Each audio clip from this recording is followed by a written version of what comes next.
clase. Hoy vamos a comprimir bastantes cositas de la materia que quedan. Hoy es la última clase en realidad, y después la que viene el 23 tenemos el examen, y antes del examen vamos a despejar dudas, hacer un repaso de todo, para aquellas cosas que quedaron ahí un poco colgadas y que puedan llegar a tener dudas o a generar algún inconveniente a la hora del examen. El examen va a ser múltiple choice, ¿sí? Con algunos verdadero o falso, ¿sí? Y no va a ser muy complejo. Realmente no va a prestar demasiados inconvenientes, así que lo que sí les pido es que lean todos los PowerPoint que les pasé. La clase de hoy, más que nada, vean la grabación porque tiene muy poco texto, voy a explicar mucho, y vamos a hacer alguna práctica simulada. Uno de los ítems que propone la programación de la materia es que vayamos a un avión y hagamos una recorrida y veamos las partes del avión y etcétera. Como eso no lo podemos hacer, lo vamos a hacer de forma virtual. Vamos a poner un simulador de vuelo y vamos a hacerlo de una forma un poco más interactiva. Así que bueno, vamos a arrancar con el temario de hoy. Ahí voy a compartir la pantalla.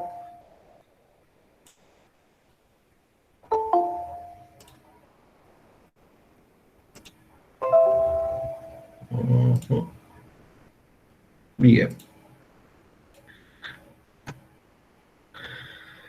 Vamos a volver un pasito para atrás y a ver por qué vuela un avión, ¿no? A afianzar un poco ese concepto que habíamos explicado mientras íbamos viendo las partes del avión, ¿no? Bueno, como acá dice el dibujito, mucha magia. Pero bueno, vamos a ver de qué se trata. Habíamos hablado de esto principalmente, ¿no? De la sustentación. La sustentación es lo que va a hacer que el avión vuele, ¿no? La sustentación de una aeronave se logra mediante diferencias de presión generadas en el ala, tanto en el intra-2 como en el extra-2. Esto lo habíamos mencionado, lo habíamos hablado, pero no lo habíamos visto técnicamente. Esperen un cachito que siguen ingresando chicos a la clase. Ahí está. Y ahí siguen.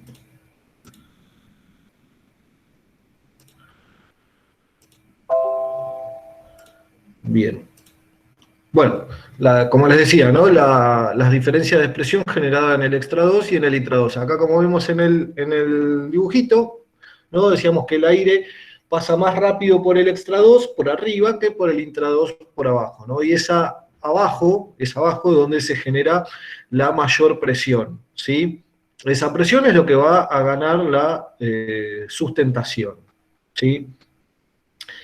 ¿Qué sucede con la sustentación? Si a una velocidad constante se aumenta el ángulo de ataque. Cuando hablamos de ángulo de ataque, hablamos del ángulo al que se va a ir poniendo el avión, se va a ir poniendo ese perfil del ala, para ganar mayor sustentación, ¿no? Para ascender o para descender, ¿sí? Fíjense cómo vemos acá estos 4 dibujitos. El último es una representación de un perfil dentro de un túnel de viento. ¿Sí? Cómo el viento afectaría al perfil aerodinámico con un viento de frente, ¿no? Fíjense, lo que vemos en el dibujo 1, ¿no? El ángulo de ataque, que es la línea punteada que vemos, en base a esa referencia voy a tener ese ángulo de ataque. Cuanto mayor sea ese ángulo, más va a querer sustentar esa ala, hasta que va a llegar un punto en el que ya no va a sustentar más. Como vemos en la figura 3, el ala entra en lo que se llama la pérdida de sustentación. El ala en pérdida. Muchas veces se escucha hablar la pérdida. La pérdida es la pérdida de sustentación. Fíjense que en el dibujo 1 y en el 2, el aire fluye a través del perfil hasta que se empieza a poner turbulento. En la figura 2, en el borde de fuga, ¿no? Se va poniendo un poco turbulento, le vamos dando mayor ángulo y ese aire se empieza a desprender, se empieza a poner cada vez más turbulento, hasta que pierde sustentación y el avión cae de una forma chata, como de panza, ¿sí? ¿Qué hay que hacer para recuperar de nuevo la sustentación? Es bajar la nariz del avión, hacer que el aire se pegue de vuelta al ala y generar sustentación a través de un ángulo mucho más bajo, ¿sí? ¿Se entiende eso? ¿Hay alguna duda o pregunta? Bueno, continuando, como venimos viendo, acá lo vemos un poquito más, cómo aplicaría a un avión de línea aérea, ¿no? La sustentación, la menor presión arriba del extra 2 y la mayor presión por debajo, ¿sí? Esto aplica para todas las aeronaves, ¿sí? De ala fija, ¿no? No helicópteros, no otro tipo de aeronaves, sino para aviones de ala fija. Fuerzas que actúan sobre una aeronave. Acá tenemos las 4 fuerzas que actúan sobre el avión constantemente, incluso con el avión quieto, ¿sí? Que es el peso, la resistencia, el empuje y la sustentación. ¿Qué pasa cuando el avión se mueve, se desplaza? Va ganándole a estas fuerzas, al peso, va generando empuje, o sea, ganando a la resistencia al avance. Recuerden que si bien el aire es lo que nos va a ayudar a sustentar, nos va a generar resistencia, porque somos una pared, el avión es una pared, ¿no? Que está moldeada aerodinámicamente para generar la sustentación, pero no deja de ser un objeto contra el cual el aire choca, ¿sí? Entonces eso genera una resistencia. Para poder ganarle la resistencia necesitamos de empuje. ¿Cómo logramos el empuje en el avión? A través de los motores, ¿no? Los motores van a generar empuje, van a acelerar el avión, y a una determinada velocidad voy a tener la velocidad suficiente para ganar sustentación. La velocidad y la sustentación y el ángulo de ataque son 3 cosas que van muy de la mano a la hora del vuelo, ¿no? Para poder realizar el vuelo. Hay velocidades mínimas para mantener la sustentación, hay velocidades máximas para mantener lo que es la resistencia estructural de la aeronave, y hay velocidades por las cuales la aeronave no va a despegar. Por ejemplo, una aeronave de este tipo, una aeronave en línea aérea promedio, despega en una velocidad de entre 130 y 145 nudos, ¿sí? Expresado en kilómetros vamos a estar hablando de más o menos unos 250, 270 kilómetros por hora, ¿sí? Nunca vamos a hablar de kilómetros ni unidades de medidas decimales en aviación. Siempre vamos a hablar de nudos, millas, pulgadas, unidades de medición estandarizadas para toda la aviación, ¿sí? Bien, como decimos, estos vehículos aéreos están provistos de 2 elementos fundamentales para su cometido, las alas y uno o varios motores, ya sean de hélice o de reacción. Los motores de reacción obviamente son aquellos motores de línea aérea, ¿no? Son motores que generan un empuje a través de la física, de una reacción física, ¿sí? Que la verdad no vale la pena meternos en ese tema porque es algo que a ustedes no les va a sumar que hablemos de la parte técnica del motor reactor, ¿no? Sí, quizás vamos a mencionar en algún momento lo que son los límites para acercarse, ¿no? A un motor. Bueno, en realidad no nos tenemos que acercar a un motor, sino poder caminar alrededor del avión de forma segura sin ser ingestado por un motor, ¿no? Bueno, las alas y uno o varios motores, el piloto dispone de ciertos controles que afectan a la parte trasera de las alas y a la cola para cambiar la dirección y la altitud del avión. Estuvimos hablando de estas superficies que eran el estabilizador horizontal, el elevador, el timón de dirección, el rudder, el estabilizador vertical, ¿no? En las maniobras de despegue y aterrizaje, las más delicadas cuentan con otros elementos que, según el caso, aumentan la fuerza de elevación o frenan al aparato. ¿De qué estamos hablando acá? Del flap, el slat, en el caso del freno, el spoiler, el speed brake. También es importante que el aeroplano mantenga una forma aerodinámica y con una gran estabilidad. La forma aerodinámica de las alas genera una fuerza elevadora debido a que por debajo de ellas el flujo del aire tiene mayor presión que por encima, ya que pasa más rápido por esta parte. el reactor del avión, el motor, expulsa un chorro de gases calientes que propulsa el aparato hacia adelante. Ambas fuerzas deben superar la resistencia del aire y el peso. Esto que hablábamos de superar esas fuerzas para poder ganar la sustentación, ¿sí? ¿Hasta ahí alguna duda o pregunta? ¿O voy a ir un poquito rápido? ¿Sí? Porque tenemos bastante contenido. Así que no duden en preguntar, ¿sí? Bien.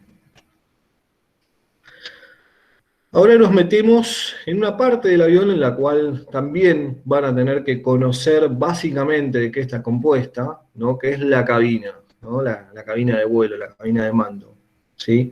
Acá tenemos una foto de una cabina típica de un Boeing 737 MAX, ¿no? Estos famosos aviones que tuvieron algunos incidentes, pero que ya están en condiciones de poder volver a volar. Dentro de esta cabina tenemos lo que se llaman los instrumentos de vuelo, ¿sí? Los instrumentos los cuales nos van a dar todos los parámetros del avión, ¿no? Las condiciones de vuelo, las condiciones de seguridad también, ¿sí? Y que ustedes van a tener que saber por lo menos identificar, ¿sí? Por si en algún momento, Dios quiera que no, tengan que asistir a un piloto o tengan que operar algún sistema, por algún problema o emergencia que tenga que tocarles, ¿no? Bueno, acá decimos como introducción que es un conjunto de indicadores que equipan una aeronave y que permiten al piloto una operación segura. Podemos clasificarlo de dos maneras, por sistemas o por control.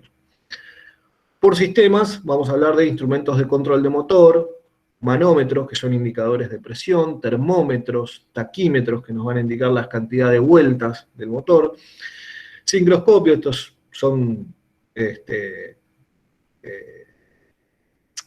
para mantener la sincronía de los motores a hélice más que nada, esto no aplica mucho a la línea aérea ya, torquímetros para lo que es presión, flujos de combustible, flujos de gases, analizadores de gases, bueno, nos van a dar los parámetros normales de las condiciones de motor, ¿no?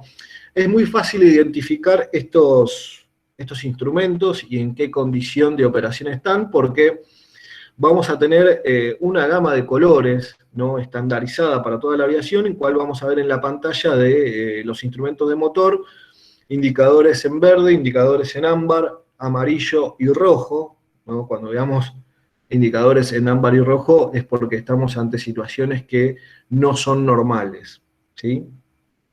Que no quiere decir que sean peligrosas, pero sí no son de operación normal. Después tenemos los instrumentos de control de vuelo, ¿no? Vamos a hablar un poco más de esto, ¿no? El velocímetro, el altímetro, el indicador de Mach, ¿no? El indicador de virajes y ladeos, son los que nos van a dar los datos básicos para cualquier vuelo, que los vamos a encontrar en cualquier avión, ¿no? Desde un avión chico hasta un avión grande, ¿sí? Después tenemos los instrumentos de navegación, la brújula, que va a funcionar como una brújula común, ¿no? Pero esta va a estar puesta en otro plano, para el cual el piloto la puede interpretar de una forma mucho más rápida. El giro direccional, brújula giro direccional, estamos hablando de un instrumento que nos va a indicar la dirección y el norte magnético. El BOR, ¿no? El BOR es un sistema de antenas que nos va a dar una referencia en tierra de hacia dónde podemos ir. Vamos a hablar un poquito más adelante de eso.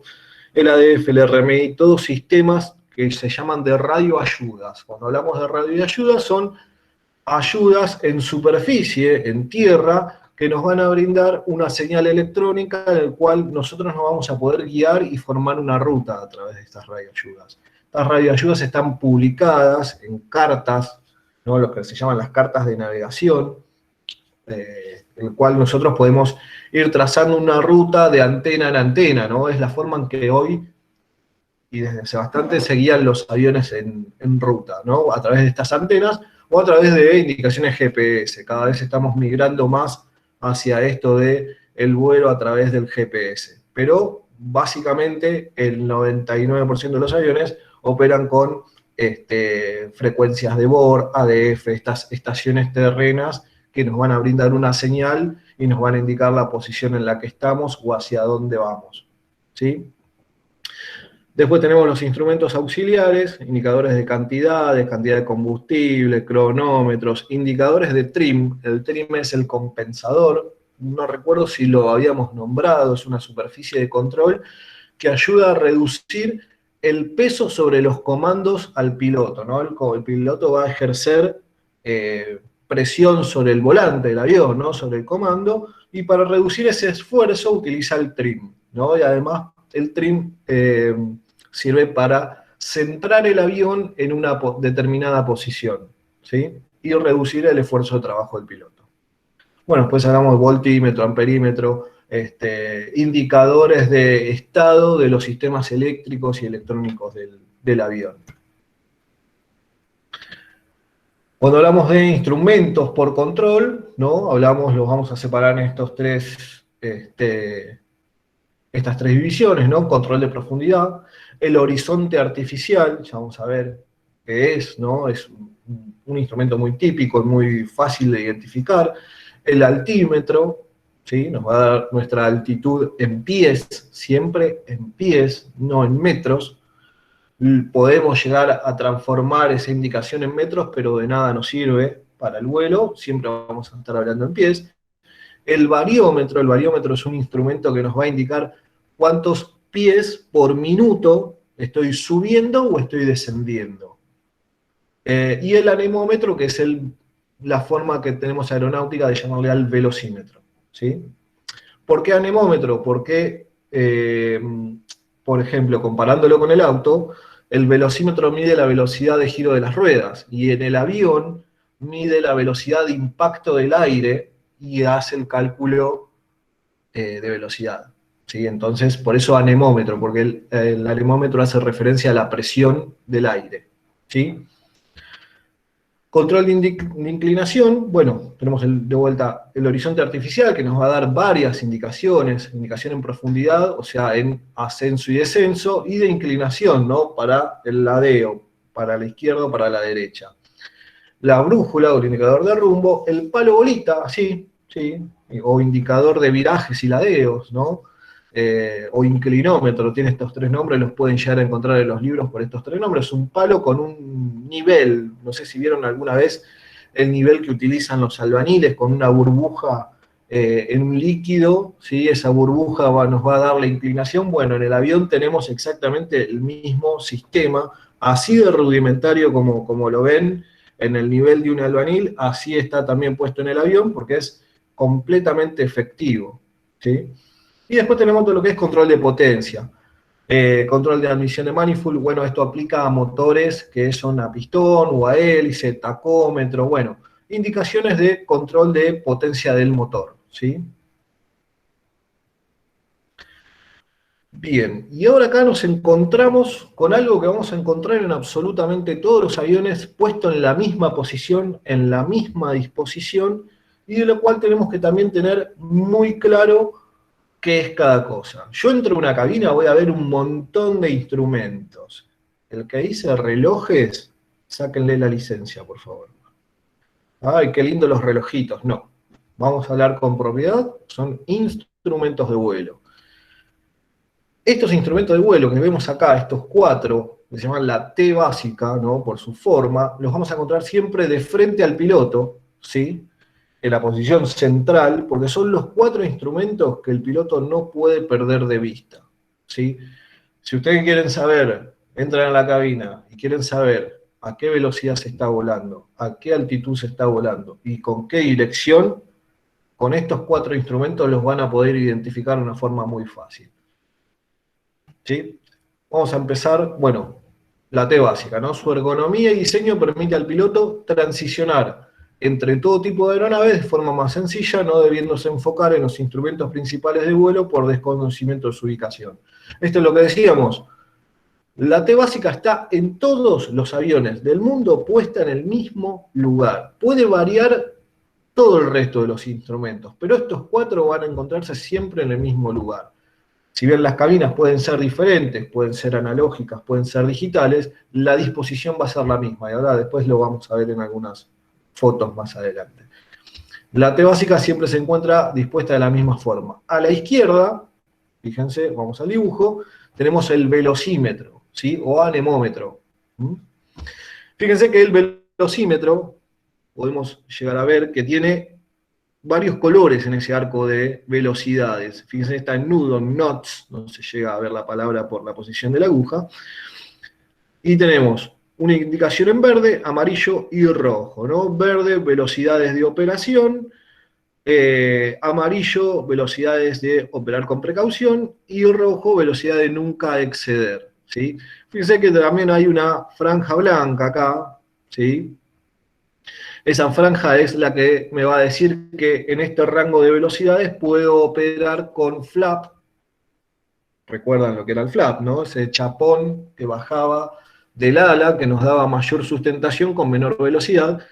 En ese rango de velocidades puedo operar el flap de forma segura o puedo bajar el tren de aterrizaje, ¿sí? Si bajo el tren de aterrizaje o bajo el flap superando esos límites de velocidad, puedo llegar a tener un daño estructural, ¿sí?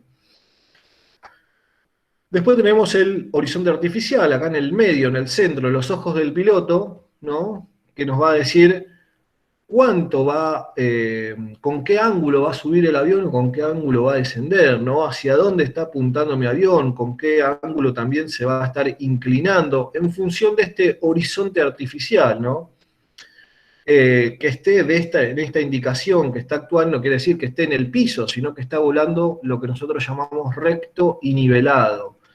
Recto porque está yendo paralelo a la Tierra y nivelado porque mantiene su eje de ladeo en el centro, ¿sí? Este avión estaría volando derecho si nosotros lo tuviéramos en el aire. Este instrumento lo único que indica acá son grados de inclinación, acá de 10 en 10, acá son 20 grados de diferencia, ¿sí? Pero es más que nada algo intuitivo, nadie está pensando y calculando los grados de viraje o inclinación. Aquí tenemos el altímetro, ¿sí? ¿Cómo sabemos la indicación de altitud? ¿Sí? El altímetro lo que va a hacer va a ser medir la altitud en la que estoy volando a través de la presión atmosférica. No sé si vieron siempre que se habla cuando uno escucha el Servicio Meteorológico Nacional hablando de la presión, que la presión está baja, la presión está alta, ¿no? Se establece una presión estándar, ¿sí? Para operación en aviación que es 1013 milibares o 2992 pulgadas de mercurio. En este caso, el ajuste que se va a colocar en este altímetro es de 2992. Está puesto en 2992 pulgadas de mercurio y me da altitud 0. ¿De dónde salen esas 29,92 pulgadas de mercurio o 1013 milibares? Del nivel medio del mar, ¿no? Siempre vamos a estar volando como referencia, tomando como referencia el nivel medio del mar, ¿sí? Cuando superamos la altitud de transición, que ya vamos a hablar un poquito de eso, a mencionarlo nada más como para que sepan qué es la altitud de transición. Bueno, como les decía, el altímetro va a variar la presión, ¿sí? En función de la presión que vaya variando, va a ir indicándome los pies que voy a estar subiendo o bajando, ¿no? Mientras yo subo, la presión va a ir cambiando, mientras desciendo, va a ir también variando y me va a dar esa indicación en cientos de pies o miles de pies, ¿sí? Y después abajo tenemos el indicador de rumbo o la brújula, en algunos casos. Este es un indicador de rumbo particularmente, que nos va a decir, ¿no?, hacia dónde estamos yendo. En esta rosa de los vientos de 360 grados, ¿sí?, nos va a estar diciendo hacia dónde estamos apuntando la nariz de mi avión. Fíjese que estos 4 parámetros, yo puedo dejar de dar atención al resto de los instrumentos, pero estos 4 parámetros los tengo que mantener a rajatabla para mantener seguro el vuelo de mi avión. ¿Hasta ahí alguna pregunta, chicos? ¿Me escuchan o estoy quizás...? Yo tengo una pregunta. Sí, ¿El altímetro mide la altitud de donde estoy volando? así es. No te mide la distancia del avión hasta el piso, ¿eh? Eso es lo que quiero aclarar. El altímetro a vos no te va a dar una altitud de tu avión hasta el piso, sino tu altitud va a ser dada en función de la presión atmosférica. Bien. ¿sí?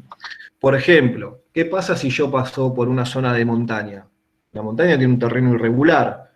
Mi presión no va a estar cambiando. Mi presión va a ser siempre la misma. Los aviones vuelan por líneas de presión que se llaman isobaras, ¿sí? Esas isobaras son líneas de presión. Esas líneas de presión van a ser las que me van a dar mi altitud. Ahora, tenemos otro instrumento aparte que no está acá dentro de los instrumentos básicos, se llama radioaltímetro.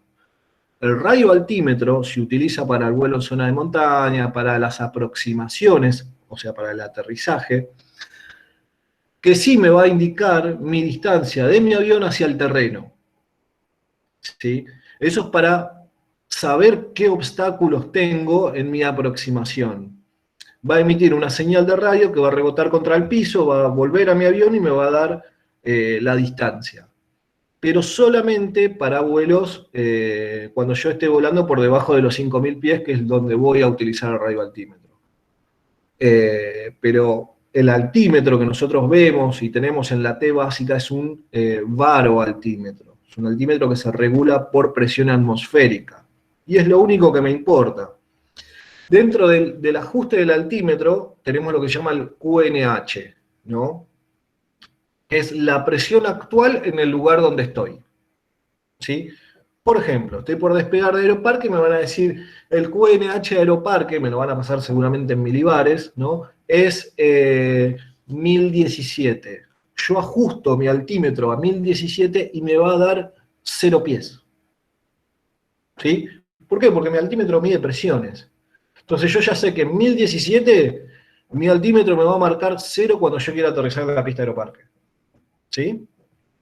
Ahora despego, voy hasta la altitud de transición, que va a ser aproximadamente unos 3.000 pies, y a partir de esos 3.000 pies dejo de utilizar el QNH y voy a utilizar el 1013 milibares o 29,92 pulgadas de mercurio para empezar a volar a la misma presión que el resto de los aviones que están volando. Imagínense que si yo tuviese en mi altímetro seteada una presión diferente, estaría volando a una altitud diferente que otro avión que está en la misma ruta. Podríamos colisionar, ¿no? Eso sería muy grave. Entonces se establece que la altitud de transición, los 3.000 pies, depende del lugar. Yo cambio mi QNH a 1013 milibares estándar, ¿no? Es la presión estándar. Entonces todos a partir de los 3.000 pies vamos a estar volando con la misma presión y cuando el servicio de tránsito aéreo me diga ascienda para 10.000 pies, voy a ascender a 10.000 pies. Cuando le diga al otro tránsito ascienda para 10.000 pies, va a ascender a la misma altitud que yo. No va a estar en otro lugar. Básicamente el uso del altímetro. No sé si quedó claro tu pregunta. Sí, sí, gracias. De nada. ¿Alguna otra pregunta, chicos? Sí, el QNH, ¿qué sería la presión del lugar cuando uno despega? Sí. Sí. El QNH es la presión del lugar donde uno despega, ¿sí? Yo le voy a solicitar al servicio de tránsito aéreo, al control, que me pase la presión actual. Me va a pasar el QNH, voy a ajustar mi altímetro y me va a indicar 0. ¿Sí? Entonces, yo despego. Supongamos que voy a hacer lo que se llama un vuelo local. Voy a despegar de ese aeropuerto y voy a volver al mismo. Algo que se hace mucho, por ejemplo, en Morón, ¿no?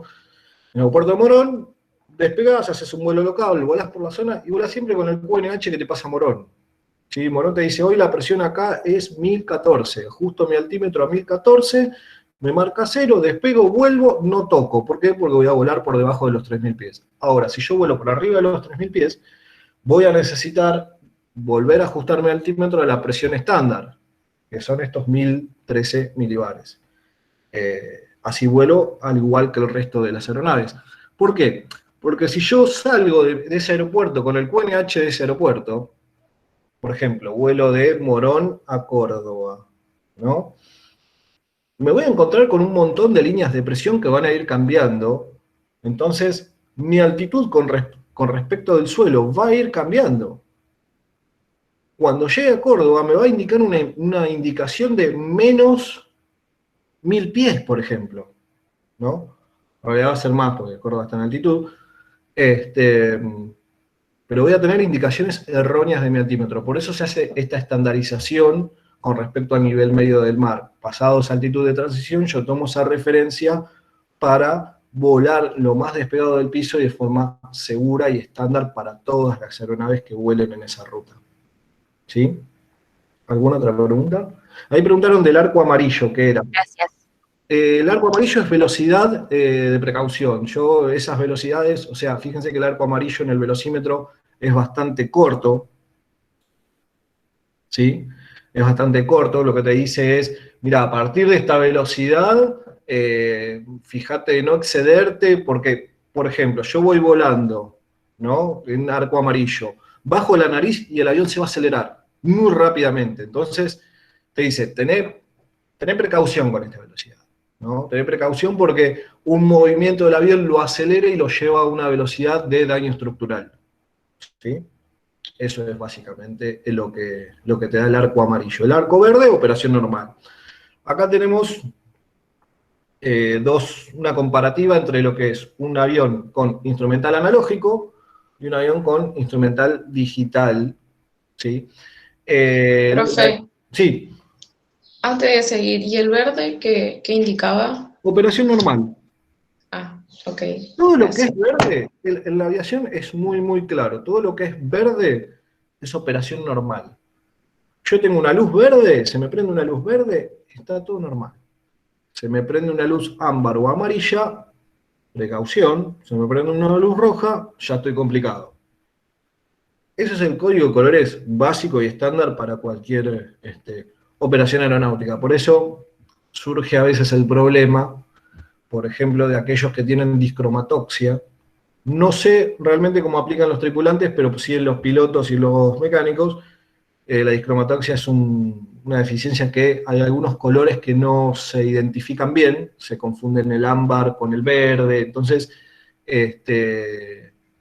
no se otorga licencias de vuelo a gente con este problema visual, ¿no? Pasa con algunos colores muy puntuales, pero bueno, dado esta normativa, este código de colores que estamos utilizando, fíjense que acá tenemos indicaciones en verde, amarillo, rojo, magenta, ¿no? Que no se pueden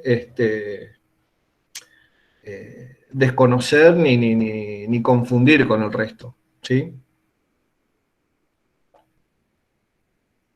Perdón. Bueno, como les contaba acá, tenemos una cabina analógica, ¿sí? Y una cabina digital.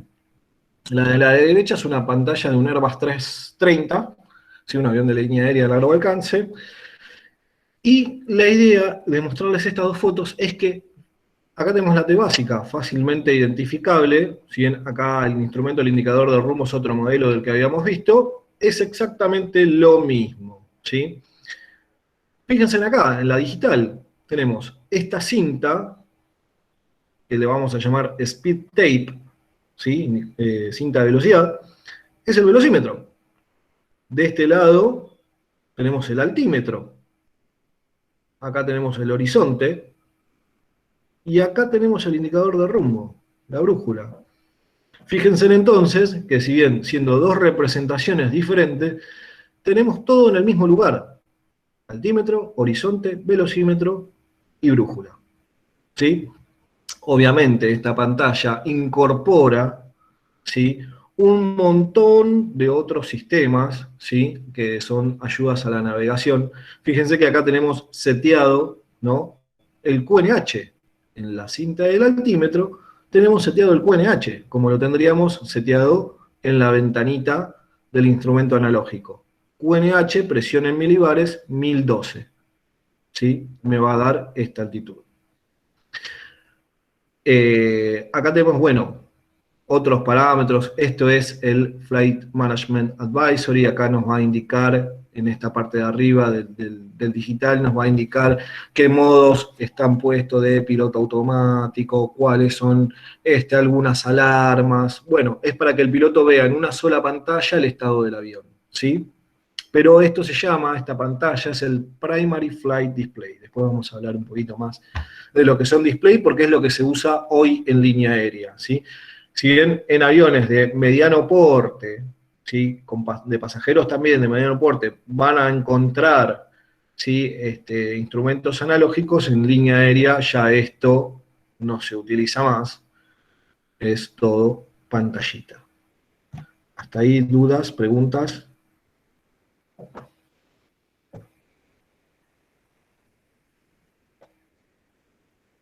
Bien, Yo quería continúo. Sí, consultar algo. sí, sí. ¿Qué son los demás instrumentos que aparecen a los lados de la T básica? Bien, vamos a ir ahí. Yendo hasta el dibujito acá del analógico, acá Perdón, tenemos, Claudio. sí, Perdón, buen día. Gaby soy. sí, Gaby. Perdón que moleste. ¿Te puedo robar un minuto nada más de la clase, un segundito nada más para Sí, no hay avisarle algo ningún a los problema, chicos? Gaby. Sí, Dale, gracias. Perdón, ¿eh? no, por favor. Chicos, buen día. Gaby es mi nombre. Yo soy parte del soporte técnico de CEDEVA y el coordinador de las clases. Más que nada quería comunicarme con ustedes para comentarles que hubo algún inconveniente en algunas de las clases con el tema de los links. Si ustedes están con dudas y no pueden ingresar a la plataforma y quieren acceder al link de la clase, cualquiera sea ella, lo que les recomendamos y les aconsejamos es que se comuniquen directamente con el soporte técnico. No pasen link entre ustedes, no lo pasen por WhatsApp. Sé que tienen grupos, pero no los pasen porque a veces llegan defectuosos, a veces no es el link correcto. Entonces, lo mejor, si ustedes no pueden ingresar, directamente se comunican con el soporte y ellos les van a pasar el link correcto, ¿sí? Listo, era eso. Listo, Claudio. Gracias, ¿sí? Gracias, Gaby. Disculpa. No hay problema.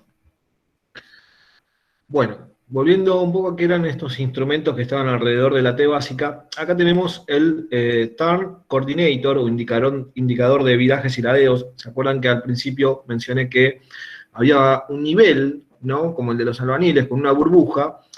Es este, ¿no? Básicamente. Este es el indicador de virajes. ¿Qué nos va a indicar esto? La inclinación, hacia dónde se está inclinando mi avión.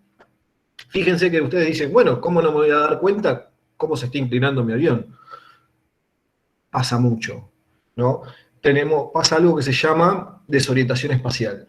Esto está estudiado, es un fenómeno físico-médico, en el cual el piloto, la tripulación, pierde noción de la posición en la que está volando el avión. ¿Por qué? Porque no tenés referencia en el aire con la cual compararlo. Entonces el avión puede estar haciendo un viraje y realmente tu cuerpo no lo va a sentir, ¿sí? Si ese viraje es muy suave o es poco pronunciado. Entonces, lo que me va a dar esta indicación, este avioncito acá, ¿no?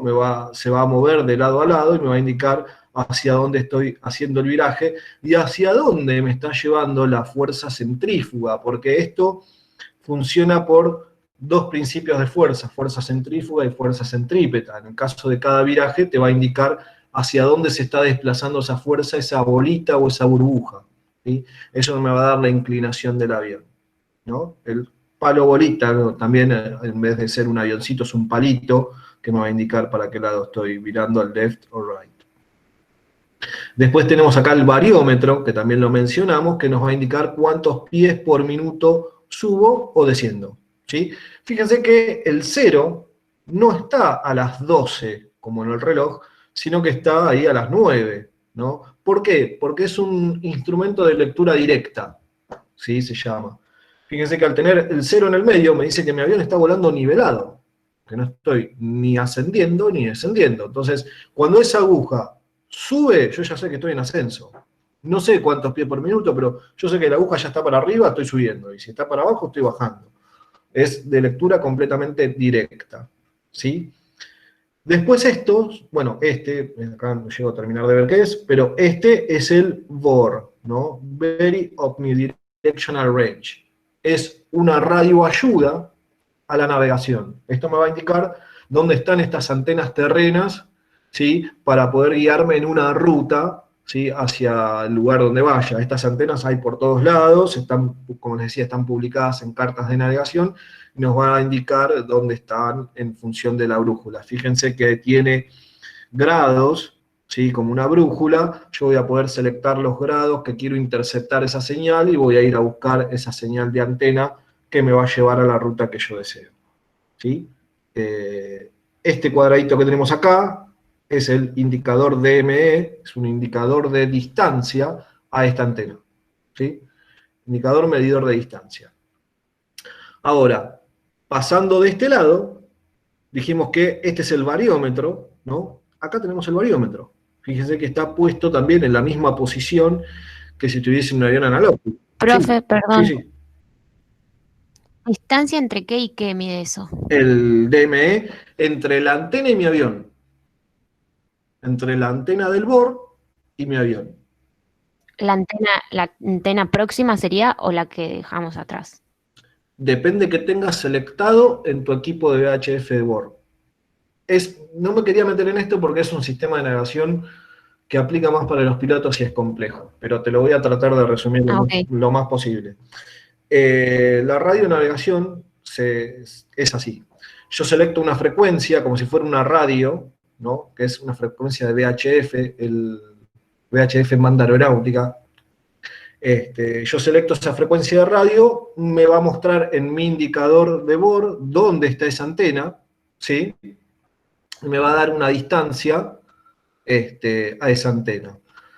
Cuando yo cruce esta antena, ¿sí? Acá va a cambiar voy a tener una banderita que va a decir to, from u off. ¿Sí? Depende de la posición que yo esté con respecto a esa antena, me va a dar si es to, si es off o si es from. To si me estoy acercando, off si estoy arriba, from si la tengo atrás. Cuando yo deje atrás esa antena, mi DME me va a seguir indicando distancia a esa antena porque no cambié la frecuencia. Ahora, yo quiero saber la distancia a la próxima antena, cambio la frecuencia y el instrumento va a cambiar la indicación y me va a dar el DME la distancia a la próxima antena, siempre y cuando yo cambie la frecuencia. Si no cambio la frecuencia, voy a seguir teniendo esa indicación de la antena que dejé atrás. Fíjate que si pasamos de este lado al digital, acá tengo selectada, ¿no? Me muestra la frecuencia selectada y la distancia también. Acá tengo el DME puesto acá.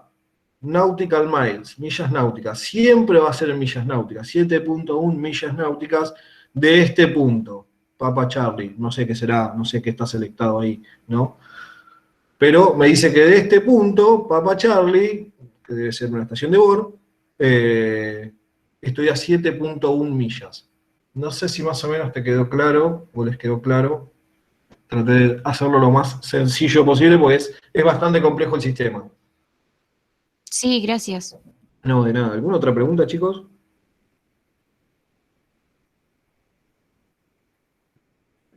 Bueno. Una pregunta, hola, soy Brenda. En realidad quiero saber si esto va en el examen así todo técnico como lo estamos viendo acá, o cómo sería. Porque es bastante información, por eso pregunto. Sí, es que conocimientos aeronáuticos en realidad es una materia que queda corta en nuestras cátedras de lo que pide el programa. O sea, el programa pide que veamos todo esto en muy pocas horas. Por eso estoy haciendo un pantallazo muy rápido sin meterme en profundidad. A mí lo que me interesa que ustedes sepan es lo que está en los PowerPoint y los que hablamos en las clases. Nada más. O sea, lo que está en los PowerPoint, así como lo ven. ¿Sí? Ok.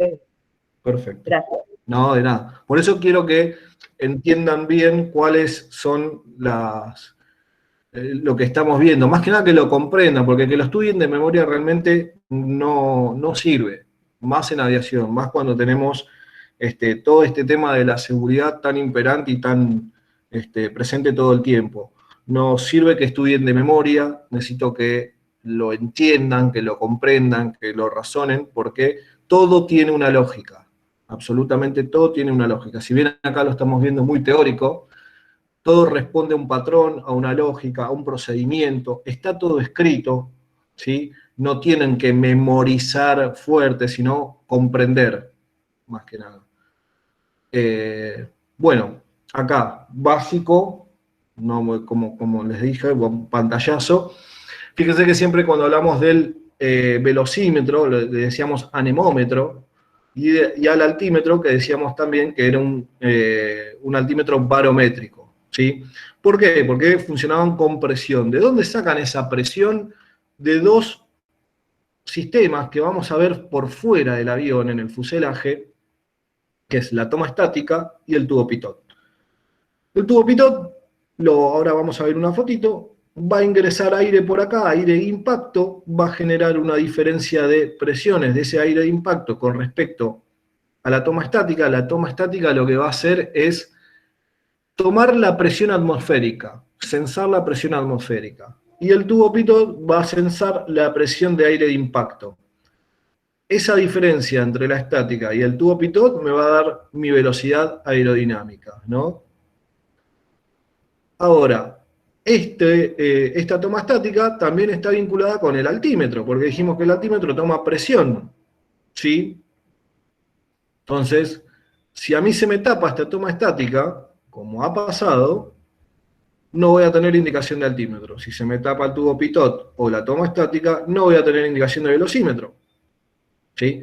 Por eso es muy importante, los pilotos, o si ustedes pasan por al lado de alguno de estos sistemas y ven que tiene algo que está obstruyendo alguna de estas partes, que lo notifiquen, ¿sí? Principalmente esto lo vemos para que ustedes el día de mañana puedan elaborar un reporte si ven algo que está fuera de lo normal. Yo no necesito que sepan cómo funciona el velocímetro, pero sí que el pitot y la toma estática son dos cosas vitales para el funcionamiento del avión, ¿sí? Profe. Sí. Ah, no, eso iba a preguntar. ¿En qué parte está la toma? Ahí les muestro. Bien.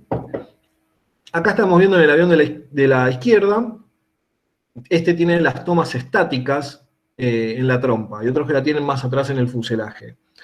¿Sí? Fíjense que las tomas estáticas están pintadas y marcadas y dicen no pintar, no pegar, no tocar, ¿sí?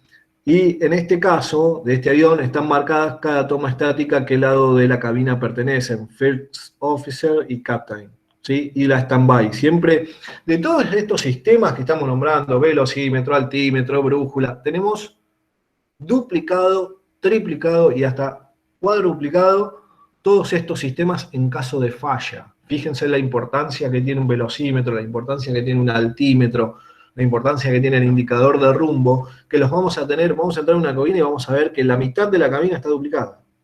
¿Por qué? Esa redundancia nos da seguridad al vuelo, ¿sí? Después vamos a hablar del equipamiento mínimo que voy a necesitar. Pero bueno, acá a la derecha tenemos un tubo pitot, la foto de un tubo pitot. Fíjense que acá en el Boeing 737 MAX tenemos dónde están ubicados los tubos pitot.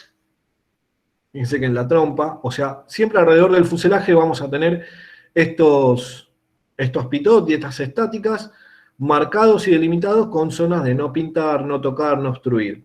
No sé si vieron alguna vez esas cintitas rojas muy famosas que dicen Remove Before Flight.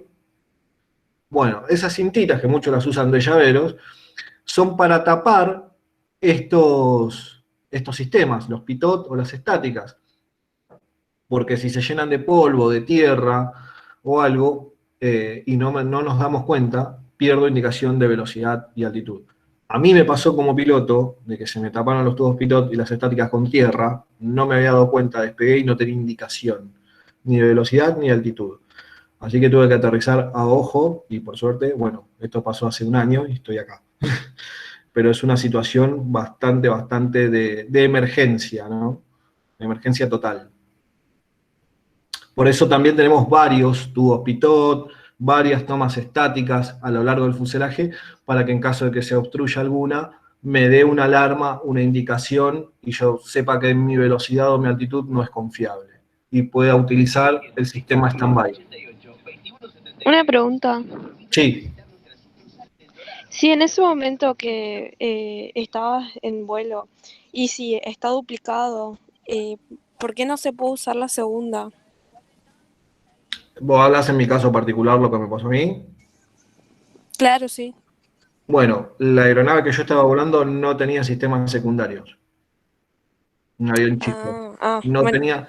Eso quería saber. Claro, los aviones chicos, las avionetas, no tienen, algunas no tienen sistemas secundarios de altímetro o velocímetro, entonces te quedas con una sola indicación. Y si la perdés, te pasa lo que me pasó a mí, que tuve que declararme en emergencia y aterrizar de emergencia porque más o menos a ojo y basándome en algunas técnicas que te enseñan para las primeras horas de vuelo, voy a aterrizar de forma segura mi avión, sin romperlo, sin romperme yo ni nada. Pero en los aviones de línea aérea vas a encontrar hasta cuadruplicados todos estos sistemas. ¿Sí? Ah, bueno, gracias. No, de nada. ¿Alguna otra pregunta, chicos? Yo, profe, quería hacer una pregunta. Diga. ¿Quién se encarga de que eso esté en condiciones? ¿La gente de mantenimiento? Así es, la gente de mantenimiento, sí. Pero el piloto, antes de subir al avión, ¿no? Va a hacer lo que se llama el walk around, ¿no? El walk around va a chequear todo el estado completo del avión por fuera y va a chequear puntualmente, va a ir con una lista en la mano, una lista de chequeo de puntos a ver, en donde va a pasar por las tomas estáticas y por los pitot para ver si no tienen ninguna obstrucción o funda puesta. Ha pasado de aviones que han salido con la funda del pitot puesta. ¿Por qué? Porque el piloto no dio la vuelta y no tiene indicación de velocidad. ¿Por qué? Porque la funda quedó puesta. Entonces, se hace esa vuelta al avión y se verifica que las tomas no estén tapadas, que los motores estén en buenas condiciones, que las superficies móviles del avión no tengan ninguna obstrucción, que no esté perdiendo combustible. Se chequea todo el avión en esa vueltita. ¿Sí? ¿Alguna otra pregunta? O sea que cuando le pasó eso a usted hubo un error de ellos también. No, porque se tapó con partículas de tierra. Cuando yo hice la vuelta a mi avión, miré y no vi nada.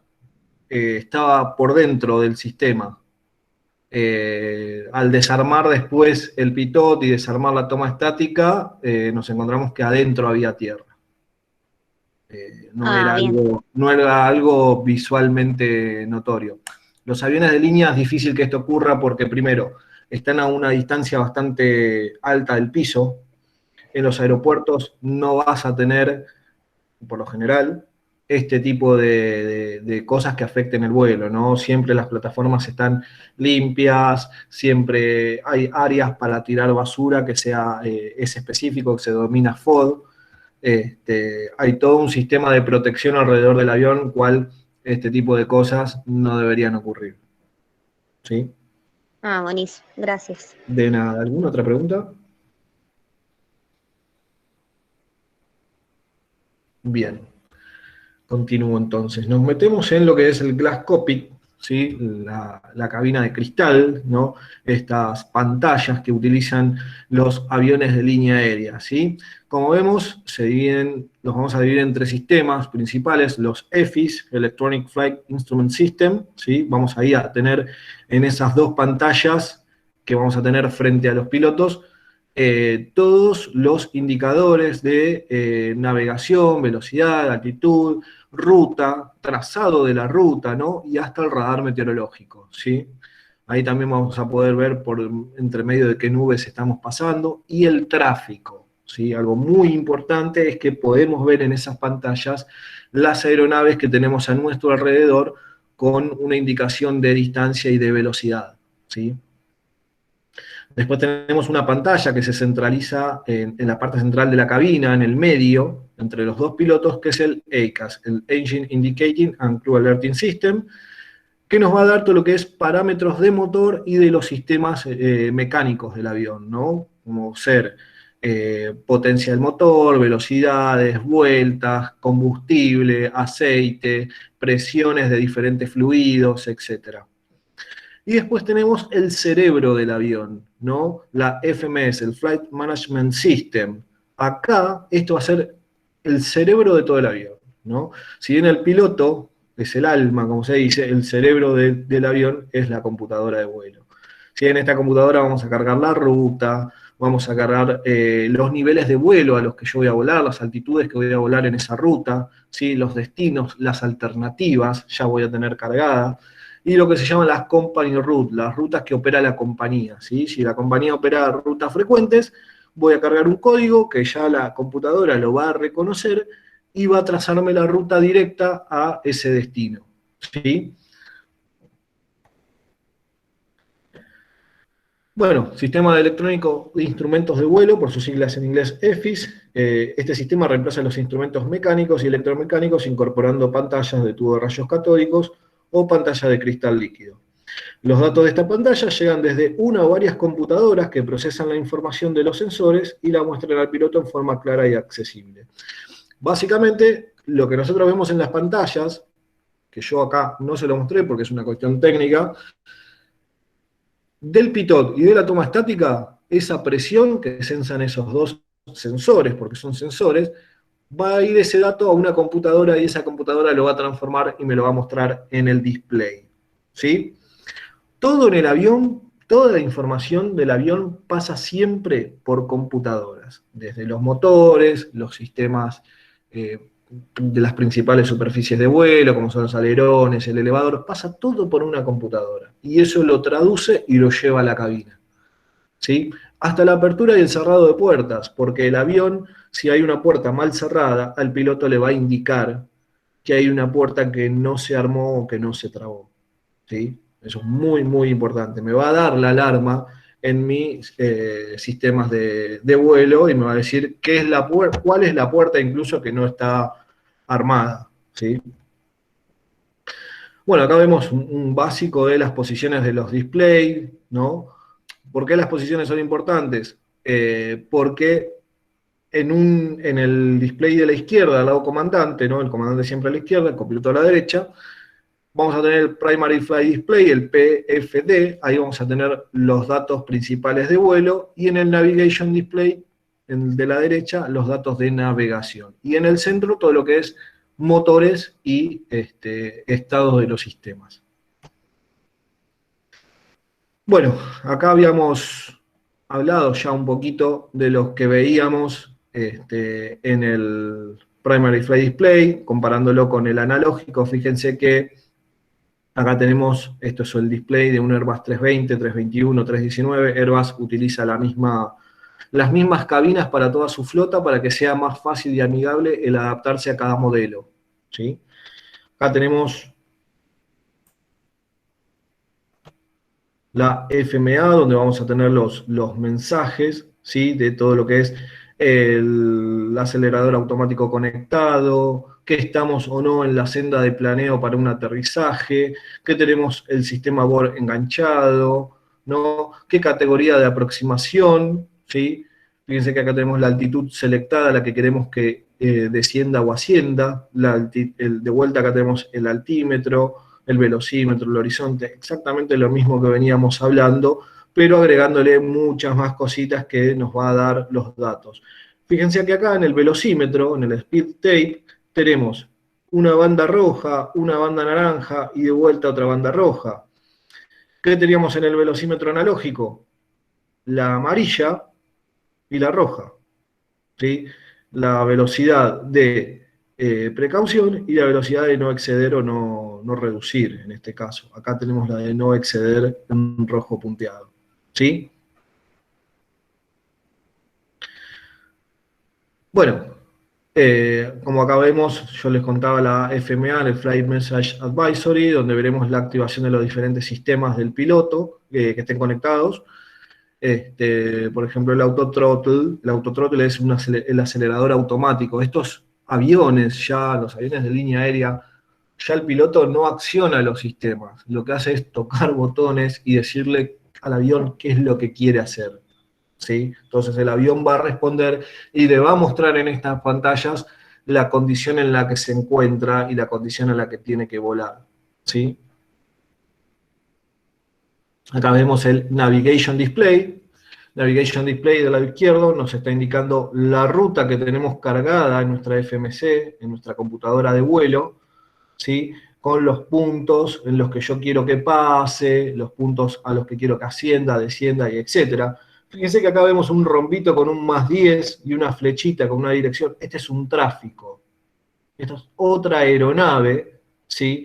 Que me está indicando, ¿sí? la separación y la dirección a la que está volando, ¿sí?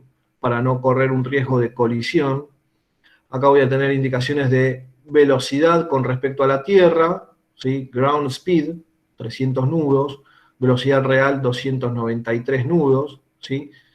La dirección e intensidad del viento, ¿sí? Fíjense que acá de vuelta también tenemos de este lado otro tipo de representación de pantalla que la podemos elegir.